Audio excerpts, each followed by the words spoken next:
नमस्कार दोस्तों Donald Trump ने एक और बड़ा क्लेम किया है। उनका कहना है कि ईरान अब से कोई भी न्यूक्लियर वेपन नहीं बनाएगा, ना तो आगे फ्यूचर में उसको रखेगा। आप देख सकते हो ये खबर, we eliminated everything there is to eliminate, Iran agreed not to have nuclear weapons. इसको डिटेल में हम समझेंगे क्योंकि देखिए काफी सारा कंफ्यूजन हो रहा है। ईरान की तरफ से अगर आप देखोगे तो कहीं पर भी डी एस्केलेशन देखने को नहीं मिल रहा है। ईरान तो कंप्लीटली डिनाई कर रहा है कि हमारा ट्रंप से कोई बातचीत हो भी रहा है, लेकिन ट्रंप एकदम दूसरी बात कह रहे हैं। वो सब कुछ मैं आपको एक एक करके बताऊंगा क्योंकि इसका बहुत बड़ा इंप्लीकेशन होगा ग्लोबल इकोनॉमी पर, मार्केट पर, ऑयल के ऊपर, वो सब लिंक करेंगे। देखिए सबसे पहले देखते हैं कि मेन इशू क्या है। देखो डोनाल्ड ट्रंप का ये कहना है कि Iran has agreed not to develop nuclear weapon.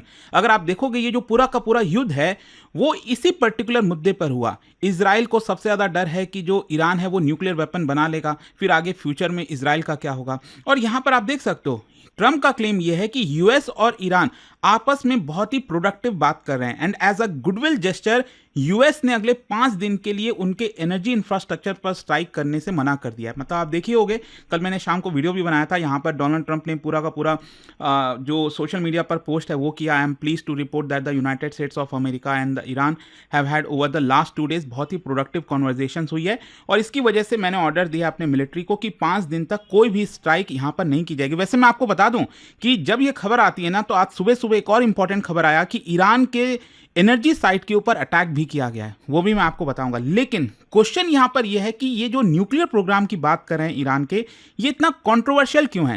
देखो ईरान का ऑफिशियल स्टैंड क्या है। ईरान ये कहता है कि हमारा जो न्यूक्लियर प्रोग्राम जो वो लंबे समय से चला रहा है वो सिर्फ और सिर्फ इलेक्ट्रिसिटी जनरेशन के लिए है, मेडिकल आइसोटोप्स के लिए है। तो ईरान का क्लेम यह है कि ये कोई न्यूक्लियर वेपन्स को बिल्ड नहीं कर रहा, इससे दुनिया को खतरा नहीं होना चाहिए। लेकिन यूएस और जो वेस्टर्न कंट्रीज हैं स्पेशली इजराइल, उनका यह मानना है कि यूरेनियम ऑलरेडी 90% जो एनरिचमेंट है वो हो चुका है। जो वेपन ग्रेड लेवल होता है ना कि 90% आपने कर दिया है और कभी भी आप न्यूक्लियर वेपन बना सकते हो, उसको डेवलप कर सकते हो, वहां तक ईरान ऑलरेडी पहुंच चुका है। तो उनको सबसे ज्यादा डर यह है कि Iran could quickly produce a nuclear bomb and this is the core of the long standing dispute. इतने लंबे समय से जो प्रॉब्लम चल रही है, सबसे बड़ा मुद्दा यहां पर यही है। और फिर से जो अटैक किया गया था अभी रिसेंटली, 1 महीने से जो अटैक चल रहा था, उसका कारण ही यही बताया गया कि वो न्यूक्लियर बम बनाने वाले थे और इसीलिए हम चाहते थे कि ईरान की जो रिजीम है उसको एलिमिनेट कर दिया जाए। अच्छा, इसका हिस्टोरिकल कॉन्टेक्स्ट भी समझिए। JCPOA joint comprehensive plan of action, जब ओबामा प्रेसिडेंट थे तब उन्होंने ईरान और कई देशों के साथ मिलकर जो है ये पूरा एग्रीमेंट किया था। उसमें देखिए क्या तय किया गया था। ईरान जो है वो यूरेनियम एनरिचमेंट लिमिटेड क्वांटिटी में करेगा, मतलब इतना नहीं करेगा कि वो न्यूक्लियर बॉम्ब बना सके। और इसको देखने के लिए यहां पर जो आईएईए है, इंटरनेशनल एटॉमिक एनर्जी एजेंसी, उनको इंस्पेक्शन के लिए अलाउ करेगा कि वो वहां पर जाकर देख सकते हैं कि ईरान कोई गलत काम तो नहीं कर रहा है। और इसके रिटर्न में ईरान के ऊपर जो सैंक्शंस लगा हुआ था वो हटा दिया जाएगा। तो ये बेसिकली एक्सचेंज आपको देखने को मिलेगा कि ईरान के ऊपर सैंक्शंस था वो हटा देगा यूएस और बाकी के कंट्रीज, और उसके बदले में जो ईरान है वो न्यूक्लियर बॉम्ब नहीं बनाएगा और जो इंस्पेक्शन है वो अलाउ करेगा। प्रॉब्लम क्या आती है कि डोनाल्ड ट्रंप वापस से राष्ट्रपति, अब मतलब पहली बार जब राष्ट्रपति बनते हैं 2017 में, तो उसके बाद आने के बाद डोनाल्ड ट्रंप ने ये पूरा का पूरा एग्रीमेंट ब्रेक कर दिया, तोड़ दिया। डोनाल्ड ट्रंप इस डील से विड्रॉ कर गए और उनका कहना था कि ओबामा ने बहुत ही गलत एग्रीमेंट किया है। ओबामा ने ये जो किया है इसकी वजह से ईरान एक्चुअल में धीरे धीरे चुपके से न्यूक्लियर बॉम्ब बना लेगा, और इसी को देखते हुए अमेरिका इस डील से बाहर हो गया।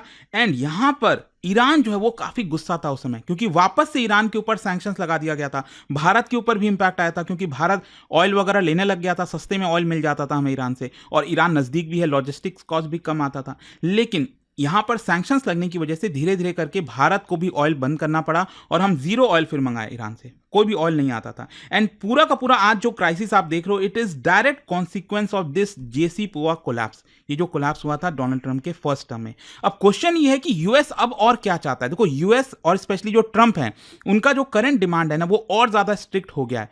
ट्रंप का अब ये कहना है कि 0 यूरेनियम एनरिचमेंट होना चाहिए था।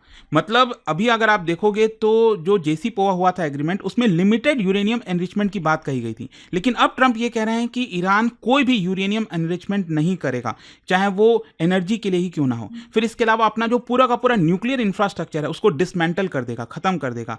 जो एनरिच्ड यूरेनियम ऑलरेडी है ईरान में, उसका जो पूरा स्टॉक पाइल है वो ट्रांसफर किया जाएगा ईरान से, और साथ ही साथ फुल इंटरनेशनल वेरिफिकेशन होगा। जो इंटरनेशनल एजेंसी है IAEA, वो आसानी से जब चाहे वेरिफिकेशन कर सकती है।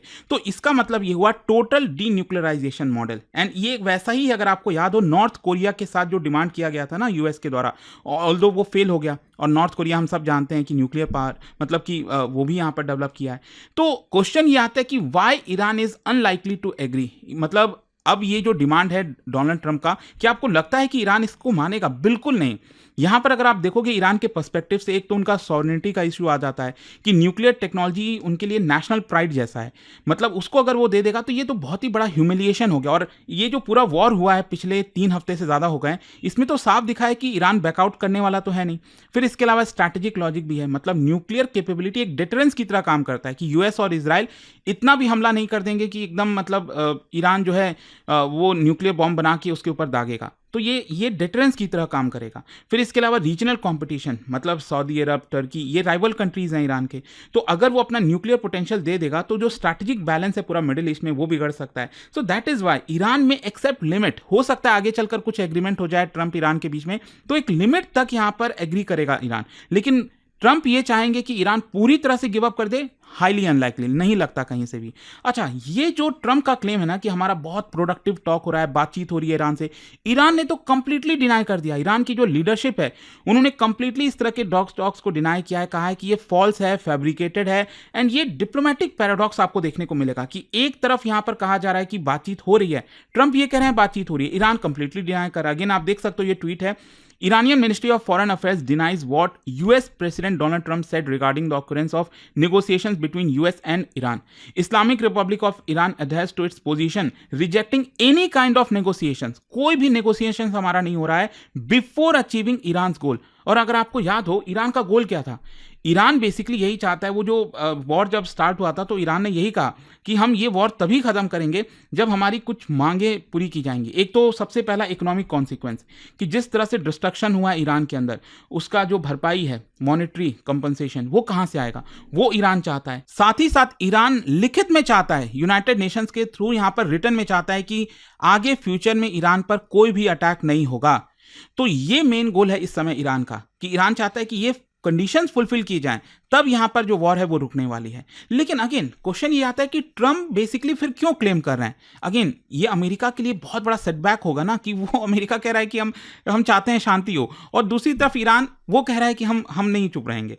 तो यहां पर ट्रंप क्यों क्लेम कर रहे हैं? एक तो साइकोलॉजिकल डिप्लोमेसी हो सकती है, मतलब एक सिग्नलिंग हो सकती है कि we are open to peace, और प्रेशर टैक्टिक भी है ना कि ईरान को आइसोलेट कर दो, दिखाओ कि देखो वो बातचीत करने से रेडी नहीं है। फिर इसके अलावा मिलिट्री स्ट्रैटेजी, मतलब ट्रंप जो है वो 5 दिन का पॉज किए हुए हैं, उनका कहना है कि हम 5 दिन तक रुकेंगे, और हो सकता है कि इससे डिप्लोमेसी जो टाइम होता है वो बाई करने की कोशिश कर रहे हो, एस्केलेशन ना हो उसको अवॉइड कर रहे हो। फिर इकोनॉमिक सिग्नलिंग भी है कि ऑयल प्राइसेस वगैरह थोड़ा ठंडा हो जाए, जिस तरह से उफान चढ़ रहा है, गल्फ कंट्रीज का प्रेशर है, स्टॉक मार्केट को थोड़ा ऊपर कर दिया है। मुझे तो कई बार लगता है कि डोनाल्ड ट्रंप ये पूरा गैम्बलिंग ही करते रहते हैं क्या स्टॉक मार्केट, मतलब अचानक से खबर आती है स्टॉक मार्केट ऊपर, अचानक से खबर आती है नीचे मतलब इस तरह की कई बार चीजें होती हैं। खैर, ईरान क्यों डिनाई कर रहा है, क्वेश्चन ये भी तो है, क्योंकि देखो ईरान के लिए बहुत मुसीबत है। ऐसा नहीं है कि हाँ ईरान चाहेगा कि भाई लड़ते रहो हमसे। देखो डोमेस्टिक पॉलिटिक्स, ईरान की जो रिजीम है वो किस चीज पर इस समय बिल्ड है कि यूएस को रेसिस्ट करना है, और अगर वो पब्लिकली टॉक्स को एक्सेप्ट करेगा तो वो वीक दिखेगा, मतलब इंटरनल बैकलैश ट्रिगर हो सकता है। वॉर टाइम की भी पोजीशनिंग है, क्योंकि इस समय अगर आप देखोगे तो ईरान के पास कहीं ना कहीं अपर हैंड दिख रहा है। जिस तरह से यूएस ने सोचा था कि, यूएस ने तो सोचा भी नहीं था इतना लंबा वॉर चलेगा, भले ही ट्रंप कुछ भी कह लें। उन्होंने सोचा बस कुछ ही देर में हम अटैक करेंगे, रिजीम खत्म हो जाएगी, ईरान के लोग प्रोटेस्ट कर ही रहे थे उस समय, बट हुआ नहीं ऐसा। तो यहां पर नैरेटिव का भी कंट्रोल है कि US is spreading fake diplomacy, ऐसा ईरान क्लेम करना चाहता है। पर्पस यही है कि जो ग्लोबल परसेप्शन है ना ईरान को लेकर, वो यहां पर प्रिवेंट किया जाए। अब इसीलिए अगर आप देखोगे, क्योंकि ट्रंप ने जब कल अचानक से अनाउंस किया तो ऑयल वगैरह के प्राइसेस एकदम अचानक से नीचे आ गए थे। अगेन आपको दिखाता हूं यहां पर, ये अगर आप देखोगे तो ऑयल के प्राइस $110 से ऊपर चल रहा था, ऑलमोस्ट $115 के आसपास।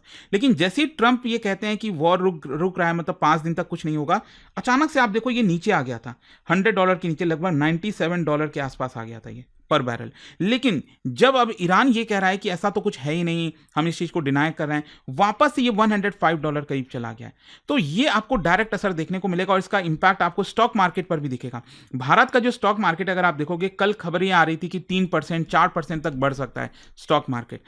इनफैक्ट पिछले कुछ दिनों से ये लगातार गिरते ही जा रहा है, लेकिन आज जब स्टॉक मार्केट खुला तो बहुत कोई बढ़ोतरी नहीं हुई है, हार्डली 1% के आसपास ही आपको बढ़त देखने को मिलेगी। तो ये पोजीशन है। इनफैक्ट यहां पर जो मैं आपको बोल भी रहा था ना कि ट्रंप ने क्लेम तो किया है कि हम 5 दिन तक कोई यहां पर स्ट्राइक नहीं करेंगे, लेकिन उसके बावजूद भी ये खबर आ रही है, सुबह सुबह खबर आई, 2 Iran gas facilities hit despite Trump's pause on energy. इस तरह की चीजें आपको देखने को मिलेंगी। अब क्वेश्चन ये है कि रियलिटी क्या है, ट्रुथ क्या है, सच्चाई क्या है। देखो अब एक चीज आपको समझनी है कि डिप्लोमेसी में बैक चैनल के थ्रू बहुत कुछ होता है। अब हो सकता है कि कॉमन इंटरमीडियरीज हो यहां पर, ओमान, कतर, टर्की। इनफैक्ट मैं आपको बता दूं, कल शाम से यह भी खबर आ रही है कि पाकिस्तान भी एक की मीडिएटर की तरह सामने आया। ऑल्दो जब व्हाइट हाउस से इसके बारे में पूछा गया तो उन्होंने कहा कि ये बस स्पेकुलेशन है, पाकिस्तान का रोल नहीं है। लेकिन अगेन हो सकता है, क्योंकि अगेन आप समझिए पाकिस्तान ईरान से भी बात करता ही है, सऊदी अरब के साथ वो एग्रीमेंट है, और ट्रंप के साथ आजकल आसिम मुनीर काफी बैठ रहे हैं, तो में भी शायद हो सकता है पाकिस्तान का भी रोल हो। तो ये जो कंट्रीज हैं, हो सकता है वो मैसेज ले जाने की कोशिश कर रहे हो, नेगोशिएशंस फैसिलिटेट करने की कोशिश कर रहे हो। इसको इनडायरेक्ट या फिर बैक चैनल डिप्लोमेसी कहा जाता है। अब क्वेश्चन ये है कि इसका भारत पर क्या असर होगा। देखो हमारे लिए एनर्जी सिक्योरिटी बहुत इंपॉर्टेंट है। जिस तरह की सिचुएशन भारत में भी आप देखोगे, ऑल्दो कोई बहुत ज्यादा खराब या वैसा नहीं हुआ, लेकिन अगेन कल पीएम मोदी जी ने जो स्टेटमेंट दिया था पार्लियामेंट में, उन्होंने इसको कोविड के साथ भी कंपेयर किया। जिस तरह से हम कोविड में अपने आप को प्रिपेयर कर रहे थे, वैसा ही भारत को भी यहां पर प्रिपेयर होना पड़ेगा, क्योंकि सिचुएशन बहुत ही ज्यादा वरीसम है। तो जैसे ये पीएम मोदी का स्टेटमेंट ये जो आता है पार्लियामेंट में, उसके जस्ट बाद ही यहां पर ट्रंप वगैरह का स्टेटमेंट आता है, तो जिसकी वजह से ऐसा लग रहा है कि मे भी शायद चीजें नॉर्मलाइज हो जाएं, चीजें ठीक हो जाएं। अल्टीमेटली देखना पड़ेगा, क्योंकि देखो सिचुएशन कभी भी पलट सकती है। मैं ये वीडियो बना रहा हूं, वीडियो आप देखोगे, हो सकता है तब तक चीजें पलट जाएं, कुछ भरोसा नहीं। ट्रंप का तो और कुछ पता नहीं है, अचानक से हो सकता है ईरान के ऊपर वापस से स्ट्राइक स्टार्ट हो जाए। देखते हैं क्या होता है। बट जाने से पहले आप सबके लिए एक इंटरेस्टिंग क्वेश्चन, क्या बता सकते हो दुनिया में कितने ऐसे रीजन्स हैं, कौन कौन से ऐसे रीजन्स हैं जिनको nuclear weapon free zone declare किया हुआ है? क्योंकि यहां पर एग्रीमेंट वगैरह के थ्रू मैं बात कर रहा हूं, इनमें से कौन कौन सा रीजन है। और इसका जो राइट आंसर है आप सब जानते हैं, मेरे इंस्टाग्राम पर तो मिलेगा ही, वहां पर अगर आप नहीं हो कोई बात नहीं, टेलीग्राम से ले सकते हैं इसका सही उत्तर। और दोस्तों मैं आपको बता दूं, सफलता महोत्सव के तहत 27 मार्च तक कोई भी कोर्स अगर आप यूपीएससी का लेते हो, स्टडी आईक्यू का, 60% फ्लैट डिस्काउंट तो आपको मिलेगा ही, प्लस आपको मिलेगा प्रीलिम्स से लेकर इंटरव्यू तक की पूरी पढ़ाई, 18 बुक्स का पूरा सेट, पर्सनल मेंटरशिप, और प्रीलिम्स क्रैक करने पर पूरा फी भी आपको रिफंड कर दिया जाता है। यूज करना है बस आपको ये कोड अंकित लाइव मैक्सिमम डिस्काउंट के लिए। और ये फोन नंबर है, कोई भी डाउट हो, प्रॉब्लम हो बैच से रिलेटेड, इस पे कॉल करिए, मेरी टीम आपको अच्छे से गाइड कर देगी। स्टडी IQ IAS, आपका सिलेक्शन हमारा मिशन।